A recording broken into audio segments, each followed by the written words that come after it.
All right. Well, welcome everyone. Good afternoon. We appreciate you taking the time today to join us. This is our first quarter of 2026 market review. So, a lot of ground to cover today. A lot of stuff has happened. A lot of stuff has happened since the end of the first quarter. Um, and so we'll touch base on kind of what happened, or more of a reflective view of what happened over the first quarter, what's happened since, and then finish as we always do of kind of what to look forward to in the quarter to come. More importantly, the rest of the year. I think there are on the horizon some changes that could affect, certain things like interest rate policy is a big one, and some other items that we're definitely paying attention to. And so, want to take a chance to review, talk about some of those items, and talk about really how the first part of this year has shaped what we have in terms of expectations for the remainder of the year. And so, for those that have been with us in the past, and for those that are new, we always like to start things off on a lighthearted note here. So, this is kind of reflective of how the first quarter was. There was a few downticks, a few upticks, and followed by some antics. So, I think in today's environment, speed of information, speed of the ability to make quick decisions too, just because of technology and trading and all the capabilities that we have.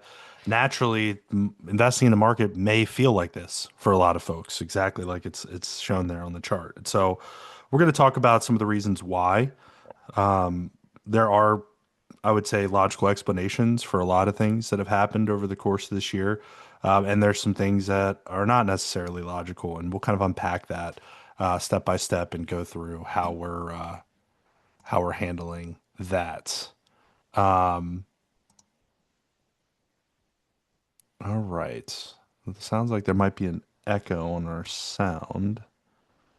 Let me just check something here in terms of Crystal, I sound think it setting. might be on your computer because I don't have any echo on my side. Okay, very good. Um, all right, want to make sure we don't have any sound issues here. Um, so just kind of diving into what happened in the first quarter. Um, Key stock market split up between the United States and the rest of the world.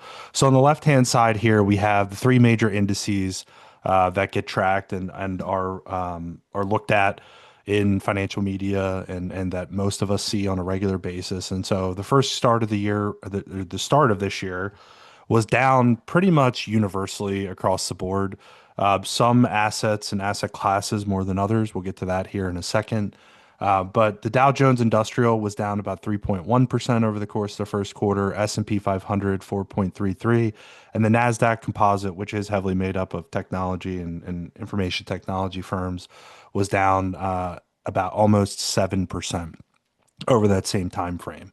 When we look at the rest of the world and some of the other indices, emerging markets was effectively flat. Um, the all world index, less the US, was down just under 1%.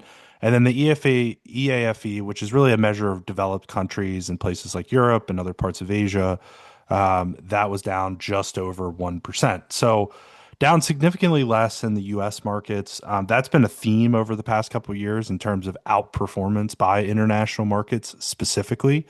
And there have been a lot of different reasons why. However, one of the things that we've turned the corner on since the end of the first quarter is how do international markets react to a spike in oil prices? And so we'll talk about that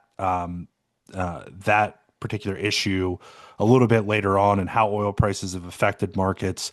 But over the course of the first quarter, we really saw this kind of inching down. You could see, slow, gradual decreases, no real sharp movements, a couple here and there, but generally speaking, we kind of grinded our way down to that point at the end of the first quarter. And so, a good analogy that we've used in describing kind of what's happened over the course of this year is the market decided to take the stairs down in the first quarter and then quickly in the month of April decided to take the elevator back up. And so naturally, and I'm not saying that they're predicting that that will be the bottom of the market for this year, but up until this point, the bottom of the market was right around the end of the first quarter.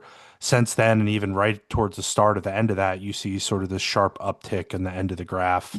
That's really translated to current events, tensions in the Middle East, and a cooling, so to speak, of those tensions, and the market has rebounded, and now the S&P 500 specifically is up over 7% year to date. So now we're testing new highs, and so this has been a great case study on how short-term swings in the market are affected by current events versus um, how we may see other events negatively impact markets on a longer term perspective. And so we'll dive into some of the economic ideas behind that, or the data specifically on what's been good, what's been bad, and what the outlook might be for the remainder of this year and beyond.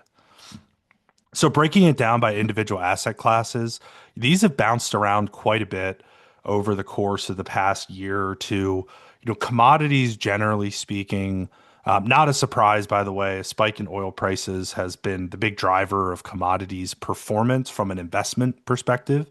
So not a huge surprise there, but what you could see is that, the short-term swings of downward market movement in some asset classes, and then the spike in oil prices have kind of flipped the script where year to date, up until the end of the first quarter, US growth, which over the long term, the past 10 years, has been kind of the leader in performance, has now flipped to where commodities and some of the things that are lower on the list are now moving up higher. And so, this flipping or inversion of this graph is something that's kind of become commonplace in recent history.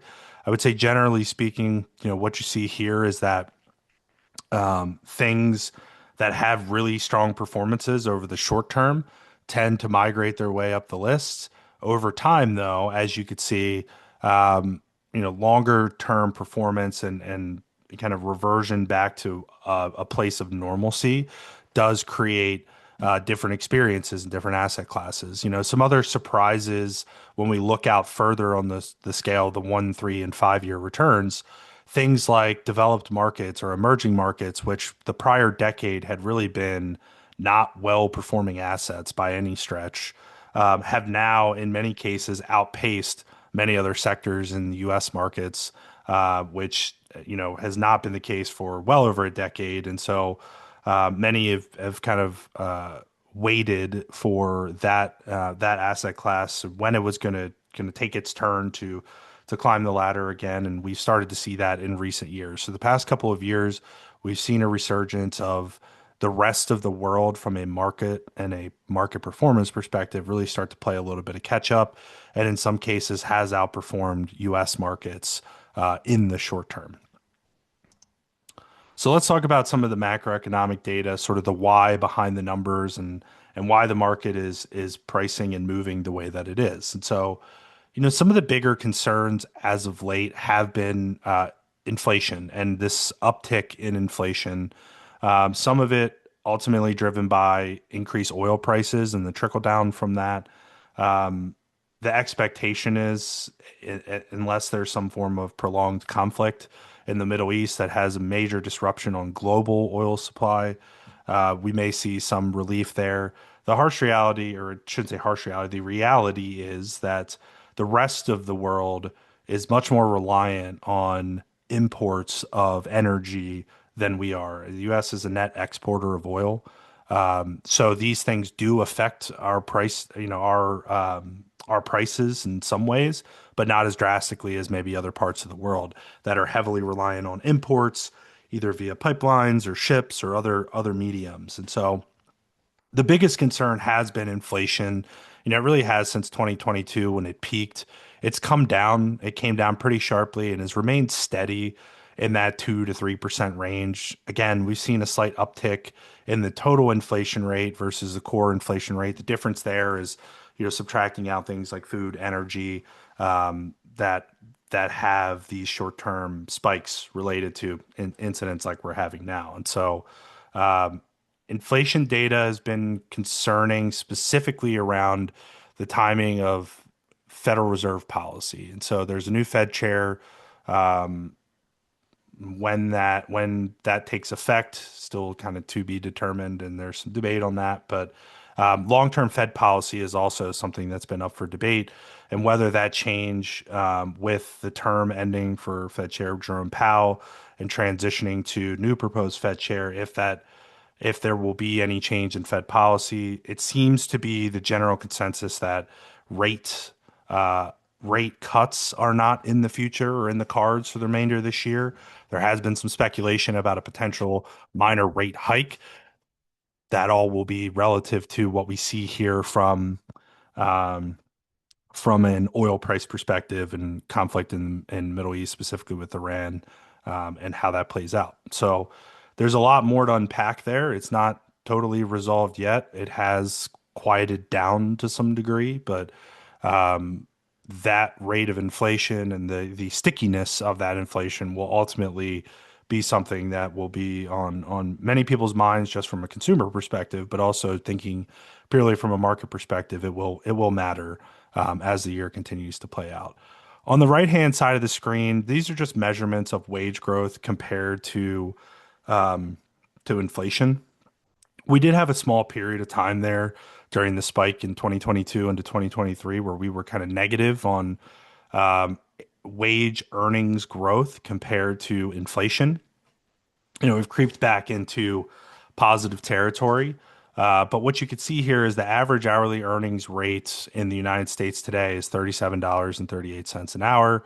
When we adjust for inflation, we see there that increase is really in real dollars is really only around $11.32. And so, uh, there's definitely a disconnect between what people are making and what people are spending, the costs of living. That's been a big topic of conversation. And so any minor upticks in inflation will potentially have some kind of ripple effect on economic activity, how folks are spending money, which ultimately trickles down to our conversation today, which is what does that translate to from a market perspective? You could see the average hourly earnings year over year are up about 3.5%, but again, adjusted for inflation, that translates to about 0.3%. So the general takeaway from this is we're keeping pace. We are not Wage earnings are back to a place where we're keeping pace um, with inflation, but we're not outpacing it which is what we've seen in some periods of economic growth over time. So more to keep an eye on there, and the two charts here specifically will matter as time goes on this year, especially if inflation continues to tick up and we see real wage growth potentially not keep pace with that. Um, that could have some ripple effect in economic activity specifically. Unemployment rate, it has gone up slightly. Um, Two things that we've looked at quite a bit. The low was about 3.4% back in 2024. It has crept up to about 4.3%. Historically speaking, it's still kind of in a place of normalcy, if we want to call it that. Um, Job openings have come down quite a bit. One trend that we have seen, there have been some layoffs in some firms. I think there's been some concern about the emergence of AI and what that does to people's jobs or certain industries. The general theme that we've seen is that folks are hiring more intentionally. And so some of the reasons for job openings going down, some of them have been filled. Some of those positions are no longer needed or no longer exist. And so, we've seen a pretty big drop there.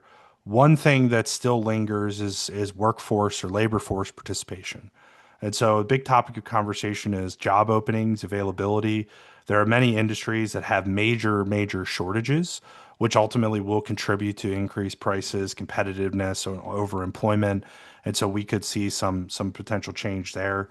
One we see a lot is in skilled trades.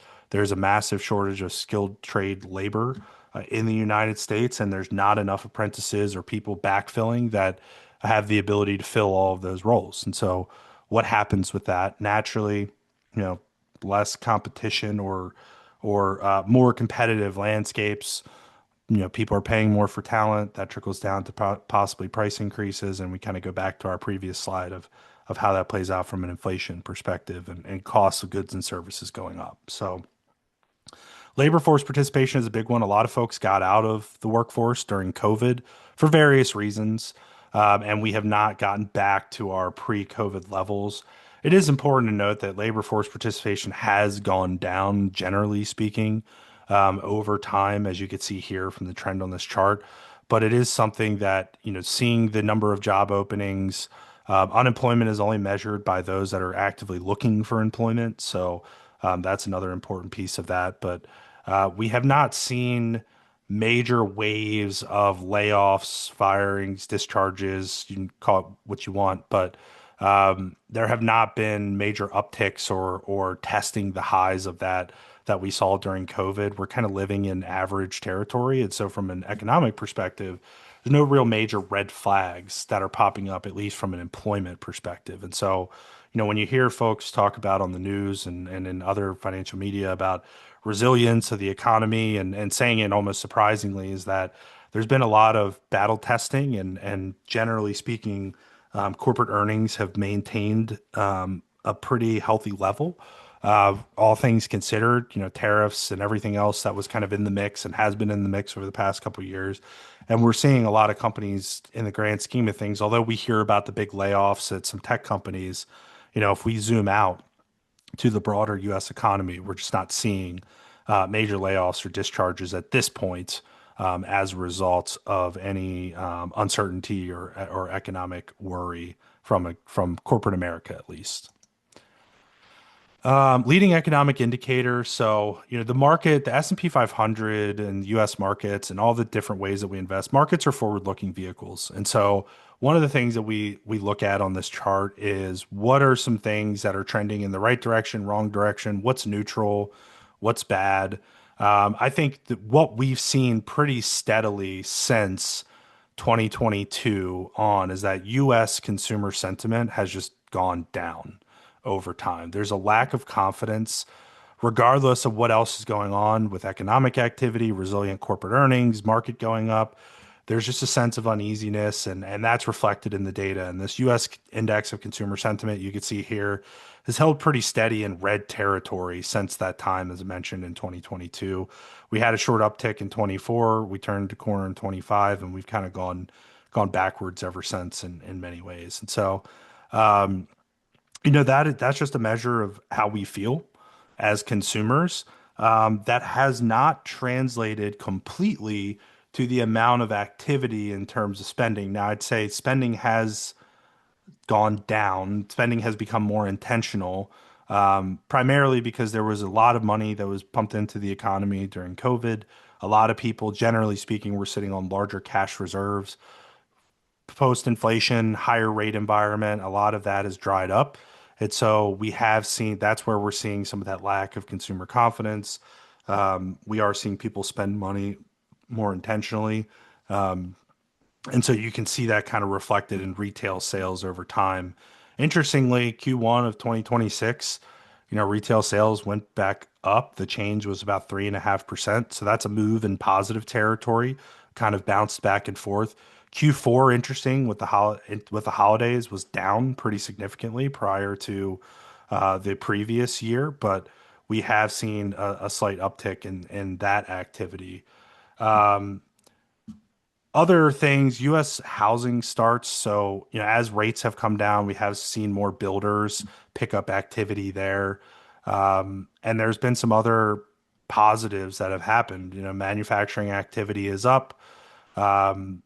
Treasury yields are slightly down. And so there's a combination of a lot of different things. And so you can see here, it's not really a lot of one green or red, so really good or really bad. There's a lot of yellow, which is generally a sign of neutrality, meaning that things aren't necessarily good or bad. We're kind of net neutral on general economic conditions. But the big glaring theme here that we've definitely seen is U.S. consumer sentiment, which is why we've had many conversations where people say it just feels different. It feels strange. Maybe a lack of understanding of how and why the market is doing what it's doing, given all the forces out there that should be pushing us into negative territory, and it's just not coming to fruition. And so There's a lot of different reasons why. There's some logical explanations. Again, I'll say there are some parts of the market that don't make a lot of sense. And I think partially some companies are being penalized for general feelings out there in the marketplace and not really on the fundamentals of how they're making money, spending, that type of thing. So, talk a little bit more about that. One thing we'll see is US GDP has continued to increase steadily over time. We have seen an increase quarter over quarter on GDP of 4.2%. So US economy is still growing. All things considered, as bad as the news cycle sounds and all the different things that are going on, we're seeing economic growth. And so that's where some of that positivity comes from in that respect. But I do think that there are some things that are glaring. U.S. public debt. So this is not debt just relative to the government. This is in general. U.S. public debt is 118% of GDP or $36 trillion. So there's still a lot of debt floating out there. The U.S. debt limit is certainly a continuous topic of conversation, and will continue to be. Midterm elections coming up. That will be telling on what the next 2 years will look like in terms of legislative policy and how we address some of those items, and if we continue our trend of government on, government off, is what I like to call it, where we're having short-term shutdowns based on political disagreements, and how does that affect economic activity. So all of those different things are relevant, and ultimately legislatively, they do control things like debt ceilings and how much debt we continue as a country to take out on a day-to-day basis. So definitely more to come there. Midterm election cycles are always particularly interesting. The time leading up to them definitely feels a little bit more uncertain. It's a little bit more volatility. The good news is, generally speaking, when we get beyond midterm election cycles, there tends to be a more positive experience historically in the market environment as a whole. So interestingly, regardless of outcome. So more to come on that, but we'll see as those elections approach this fall, have a little bit more clarity on where things stand, where things are leaning, and what those outcomes might look like for the remaining 2 years of the current administration. Always a big topic of conversation, especially amongst our millennial and Gen Z folks, is mortgage interest rates. So rates had come down into 2020 and kind of bottomed out. We saw in 2022 that sharp spike based on, heavily increased inflation, Federal Reserve policy, a lot of different factors floating around there. We haven't really come down off of that. We have to some degree. Mortgage rates were and 30-year rates were in the sevens. We're down below 6.5%, but generally speaking, we did test that 6% level at one point. We have seen a slight uptick. I think the important differentiation here is that even if the Federal Reserve cuts interest rates, that doesn't always translate to mortgage rate cuts. And so that's a common misconception of, if the Federal Reserve cuts rates by 0.5%, shouldn't mortgage rates also go down the same? It's not as simple as that. There are many other factors that play into it.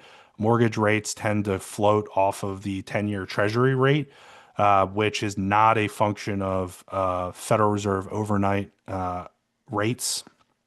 And so there are some other considerations to keep in mind there. And I think generally speaking, historically speaking too, rates are not, well above the averages. However, prices of homes have increased pretty significantly over that same time frame. And so we'll talk about that in the next slide.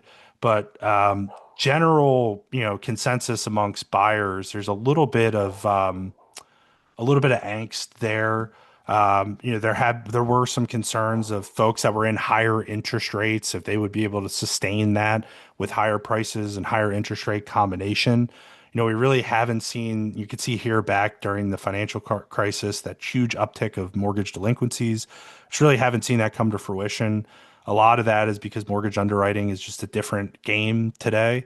More regulation, a lot more that goes into it, and a lot less opportunity um, for folks to default unless there are some major changes in their life. And so, anyone who's gone through a mortgage process in recent history knows this. It's not as easy of a process as it may have been 20 years ago. And so, a lot has changed, partially in a good way, but ultimately because of that, we're not seeing. It's not great news for folks that want to buy a home prospectively, but it is preventing, large wholesale delinquencies, and we've seen some uptick there. You can see the low was about 0.37%. We're now up just under 1%, but that's still well off an amount that would be alarming or concerning from an economic perspective.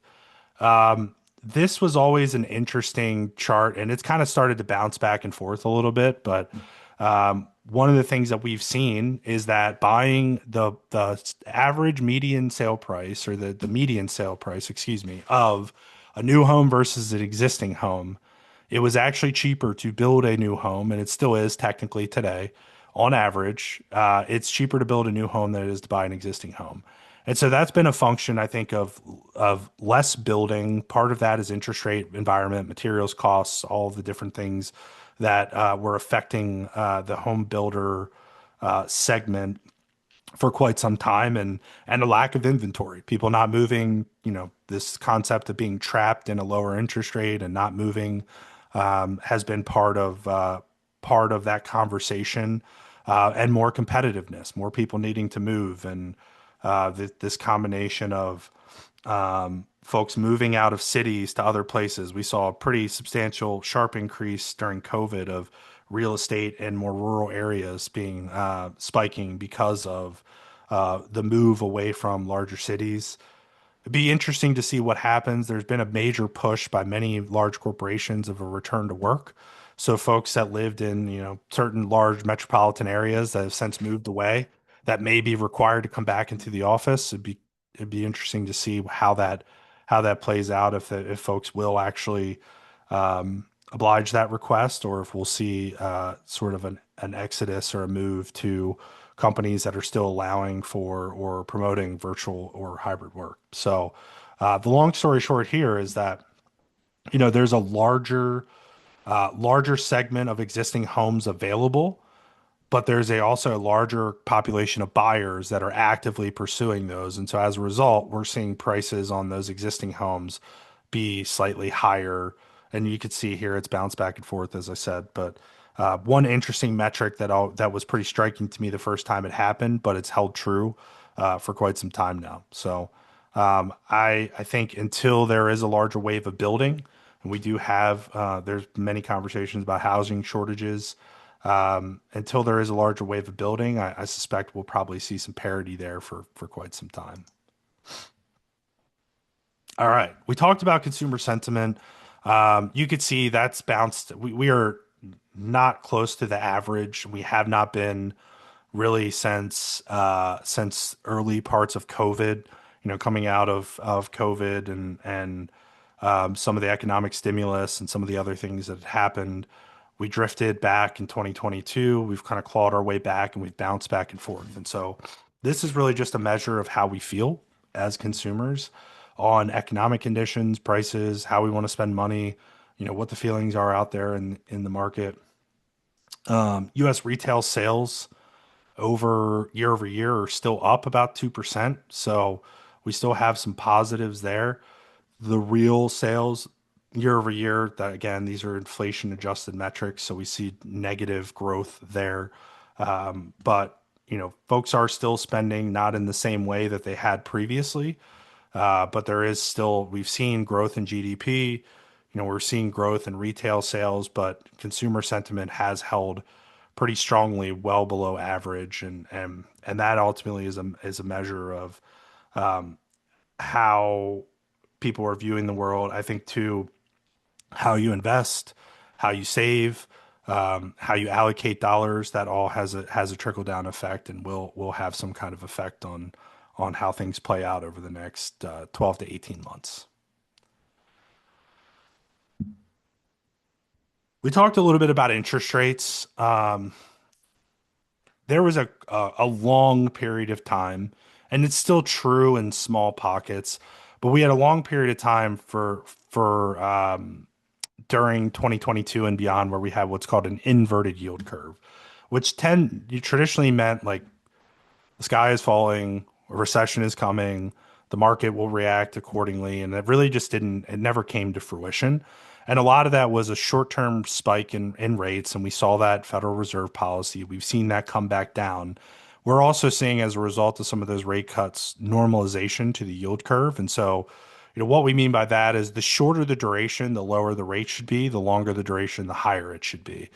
And so there are, again, some instances below the 1 year where we do see some slightly higher rates. But in the 1 year and beyond, we're traveling on a more traditional yield curve of lower to higher based on the amount of time that we go out on that treasury rate. And so we've been kind of clawing our way back to this normalization of the yield curve. We're seeing it now. And so what that means from an investor perspective is for a long time, shorter term money was paying better than longer term.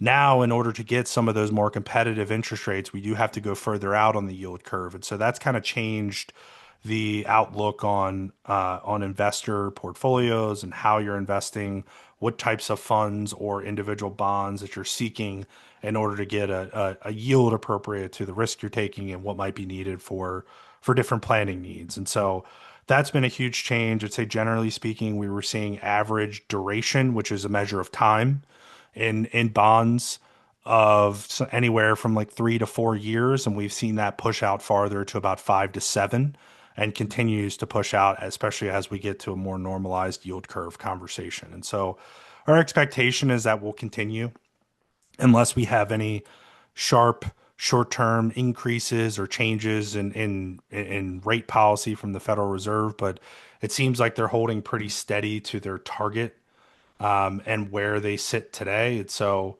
the summary of projections for the Fed funds rate is around 3.4. We're sitting at 3.75 right now, so there is a little bit of a gap there, but it seems to be their intention to hold steady for now, to play out, let it play out, see if inflation is truly as sticky as many think it may be for the remainder of this year. No secret, oil prices have spiked quite a bit, and especially over the course of the first quarter. They have come down slightly off of that high, but not, I'd say not in a huge way. And so I think as the conflict in Iran continues, there are going to be some variations or some variability in oil prices. We've seen some of the trickle down effect of that in the airline industry with Spirit Airlines going effectively out of business overnight. That the travel world may, it's very real that may have a short-term effect on how airlines are running flights, how they're charging, and many of them use dynamic pricing models already. So you may have seen it. I know I have in terms of, you know, planning travel in the future and changes in prices and different routes. And we saw Delta recently came out with a policy that if your flight isn't over 350 miles, there's no more free food or no free snacks or drinks now, which apparently is going to save them a ton of money, but ultimately just makes up for their increased fuel price. And so we may see some of that in the short term. I don't know if those become long-term things. I think there has been some speculation that even if oil prices normalize, some airlines may try to use this opportunity to capture additional revenue streams. Uh, I think that works tends to work in the short term, doesn't really play out well in the long term for most of them. So I think the other areas, the other segments that are really important are, things like food, groceries, anything that's transported. The transport costs are going to increase, and so there have been some states and some legislatures that recognize this, and they're trying to pass legislation to prevent grocery stores or other businesses from increasing costs above a certain rate due to short-term cost increases. And so I'm not sure quite how that plays out, but it is an expectation that many of us are probably going to see the effect of this and some of the things that we do every day.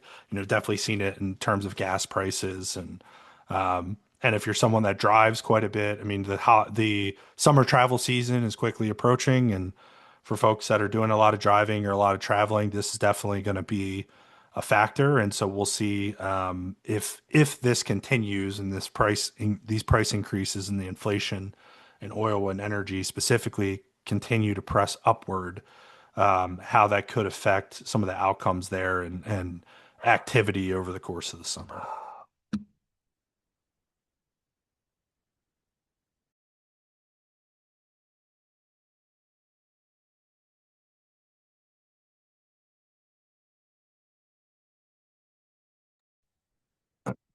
All right. So landing the plane here. Um, so what do we think about all of this? When we look at how the rest of the year will play out, I personally think there's a few questions that we really need to ask and things that you need to really be thinking about as time goes on. And what will happen with conflict in Iran? Will it have a long-lasting ripple effect on the economy?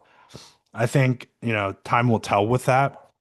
It has definitely bounced back and forth. We saw the market become worried about it in the short term, and we've kind of forgotten about it up until this point. And so, if tensions don't escalate or there's no escalation or continued conflict there, then I think the market tends and historically we'll talk about this here in a second. I have another slide on this, but the market tends to think about this stuff in the short term, and then there's usually an inflection point, and we kind of move on from it. And we think about, okay, what else is on the horizon? What are the other important things that we need to be paying attention to? Uh, there was approximately a 10% drawdown in the first quarter. It's actually a pretty typical intra-year correction in the context of market history. And so, on average, including all up and down years, there is typically a negative 14% correction over the course of a market calendar year. Hard to believe, I know, and that includes years where we finish up 20 plus percent. The reality is, it is normal to have these downturns, to have these corrections. Um, Everyone feels a little bit different, and we tend to hear things like, "Well, this one feels different," or "It's different this time," and history just tells us that uh, that's not always the case. And so everything feels and looks different, but in some ways, we still use the same set of decision making parameters and looking at how we're investing money, and market reacts accordingly. And so, one positive is that oil futures indicate that expected prices are going to return to normal later this year. So future forward-looking vehicles on where prices are anticipated to be, those are down off of the levels that the price per barrel of oil is today, which indicates that there's not a lot of feeling that this is going to be a long-term issue, and that either conflict in Iran or dispute over operation in the Strait of Hormuz and how oil tankers flow in and out of the Middle East, how freely they'll be able to do that. There's a general consensus that that's not going to be a long-term issue, and so we're seeing that reflected in oil futures. That's positive news. That means that if that comes to fruition, anything that we're worried about will be short-lived. And then, again, will that short-lived perception come to fruition? That's always a question, right? Everything I just said sounds great. If it doesn't come to fruition, then what? And so that's another hill that we'd have to climb. If those any of those things go the opposite direction, then that's a potential for us to see some additional corrections, downturns, some small, downticks in market activity. But the biggest thing is the US economy going to continue maintaining its resilience through all of this? And that's the overwhelming or overarching theme of this is there's a lot of bad news in the cycle, but there's a lot of good stuff that's happening, maybe that doesn't get a lot of attention. And so how does that play out? Can the economy still remain resilient with all these, headwinds and forces that are kind of fighting against it? A lot of businesses have proven adaptive in recent years. Inflation, tariff disruption. There's this introduction of artificial intelligence, which ultimately, if used efficiently, it doesn't necessarily have to reduce manpower, but can reduce a lot of efficiency, cut some costs due to inefficiency in companies. And so we may see some found profitability there, which, Wall Street looks kindly upon, especially for publicly traded companies. So the expectations for S&P earnings this year are expected to grow from 12 to 13%. So that's positive news. I think that relative to the markets provides us with an expectation that we're going to see positive growth in earnings, hopefully positive growth in profitability as well, and ultimately a positive movement in share price, which helps all investors across the globe. International markets are a particularly interesting one because many parts of the world, as I mentioned earlier, are heavily reliant on imports. And so higher energy prices put a lot of pressure on their economies and have a much sharper effect. As I mentioned, the US is a net exporter of oil. And so for us, as a net exporter, we feel it, but maybe not in the same degree. If pressures do ease in international markets, there could be a rotation, meaning people are going to start putting money back into international markets, investing in that part of the world or different parts of the world, I should say. And that could continue trends from last year and the early part of this year, which is international outperforming US and domestic markets. So that's something, the net effect on our economy based on oil price pressures and conflict is something that's important, but it's the magnitude of that is much greater for other parts of the world. And so resolution to that could mean good outcomes in other parts of the market outside of the US specifically. Um, the market did kind of you ever heard if you've ever heard the term it's baked into the price.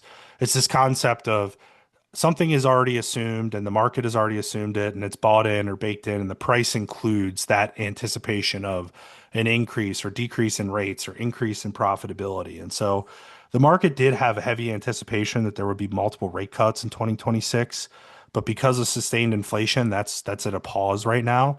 And so I don't believe that things can always change, but as it stands today, there's a heavy agreement that there's probably not going to be any big movement on Federal Reserve policy and more importantly on Fed funds rates for the remainder of this year. There is some uncertainty around with the new Fed chair, political disagreements and pressure from the White House on, can you decrease rates? It's good for the economy. The reality is that cheaper rates sound great. Inflation sounds way worse. And so that's the balance that the Federal Reserve is trying to reach. And ultimately, replacing the Fed chair, it helps very minimally. That the Federal Reserve is made up of a large committee. And so the committee has to be in a larger agreement than just what one person's opinion is. And so while it looks like there may be some potential influence there, it's likely that if the committee as a whole does not feel comfortable with moving rates, that it's not going to happen. And rate hikes versus rate cuts and the uncertainty around that has increased volatility in both the stock market and fixed income. So stocks and bonds have seen a little bit of volatility as a result of this, and so more to come on that as there's more clarity once the new Fed chair takes over, and then ultimately what the policy will be for the rest of this year. That will provide hopefully some stability to that specific conversation. Talking about crisis and events. Believe it or not, it says there on the tip, believe it or not, we've been here before. These are instances since 1970 of all the different events. And I know it might be a little small and hard to see for some. There's a lot on here. And so many of you that have lived through these things, you remember them, you remember the frenzy related to it. And ultimately, this is a chart that shows putting $10,000 in the market in 1970 and living through all of these things and doing nothing, and that same $10,000 being worth 3.1 million today. And so, what's the point of this? It's not totally just put money in the market, set it, forget it. It's more of a conversation around ignoring the noise. There is a lot of noise. Things happen. Some are good, some are bad. You could see that not just because the market finished up here by the end of it doesn't mean that there wasn't a rocky ride along the way. It's more important to understand that um, as much as we want to provide context and say this time is different and these things are happening, there is some validity to some of that. However, market history has told us that we generally look at these things in the pockets and where they exist, and then eventually we look beyond them. Some of them don't even move the market at all. And so they happen, and we still climb upward because they don't have an effect on things like economic activity. They may just be events that, um, are albeit tragic or noteworthy and newsworthy, but they don't really have a net effect on how we spend money, what we do as a society or an economy. And ultimately, the market tends to look past that and see what does this actually mean for the world moving forward, strictly from a market perspective. And so we saw with tariffs a sharp visceral reaction to that. The market bounced, went down pretty quickly and then bounced back pretty quickly. We saw something similar to that at the start of this year where we kind of grinded down, as I mentioned. We took the stairs down and the elevator back up. And so there's a lot of that that happens in the middle of the year. And so it's important to understand that just because those events are happening and just because it is a painful experience from a market perspective, that doesn't mean that you no longer should be invested wherever you are invested as a result of that one event. Because those things will continue to happen.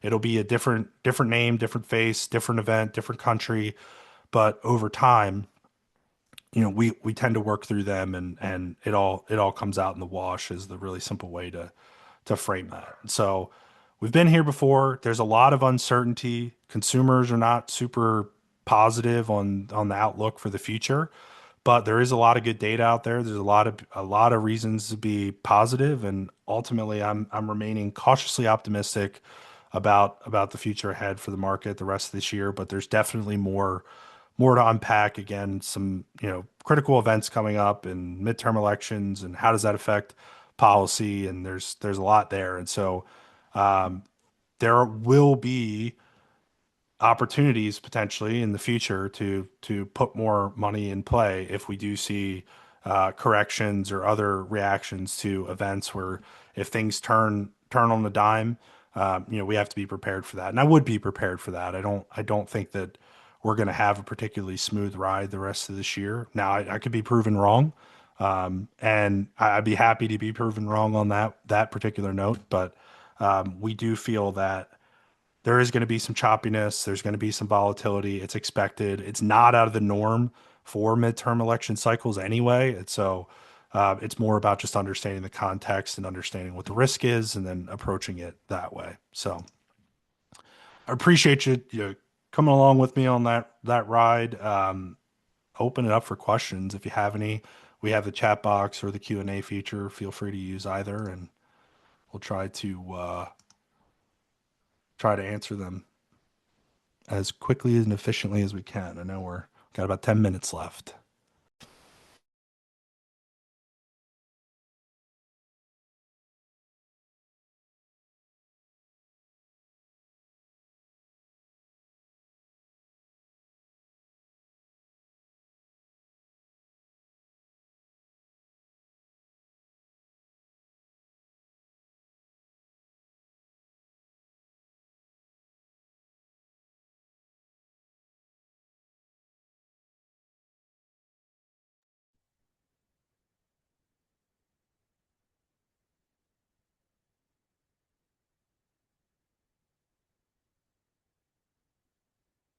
All righty. Well, if there are no questions or no comments, please feel free. I'll give you some time back in your day. We appreciate your participation. I'll stick around for a couple more minutes and answer questions for anyone that has them. And again, thanks for dialing in, and we look forward to seeing you in next quarter. And any questions offline, please feel free. You can reach out to us directly. We're happy to help. So thank you.